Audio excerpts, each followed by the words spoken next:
उसने वो गुलदस्ता उसकी तरफ बढ़ाते हुए नरमी से कहा, जो गुलदस्ता मोहब्बत से दिया जाए वो ही नायाब होता है।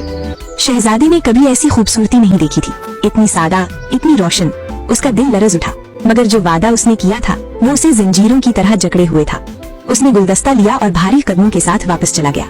मुस्कान उसे जाते हुए देखती रही, होठों पर मुस्कुराहट थी, मगर उसके अंदर कहीं कुछ खामोशी से टूट गया। महल में किस्मत ने अपना राज खोल दिया। एक सतून के पीछे छुपा हुआ शहजादा अपनी मंगेतर को उसकी माँ से बात करते सुन रहा था। मैं उससे मोहब्बत नहीं करती, ये सब हमारे मंसूबे का हिस्सा है। जब मुझे सब कुछ मिल जाएगा तो मैं उसे छोड़ दूंगी। दुनिया जैसे जर्द पड़ गई। उसने उनका सामना नहीं किया, वो पलटा, अपने घोड़े पर सवार हुआ और वापस रवाना हो गया, बाग की तरफ, सच की तरफ।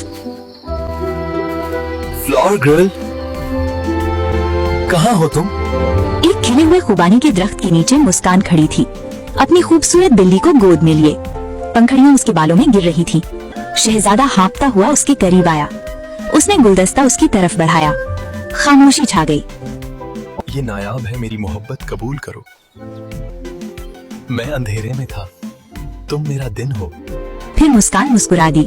आंसू शबनम की तरह चमक रहे थे।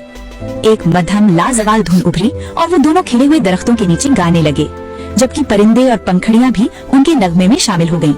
और यूं कहानी यही खत्म होती है, जहां मोहब्बत को चुना गया, सच जाहिर हुआ और खरबूजे के बाग में बहार हमेशा के लिए ठहर गई।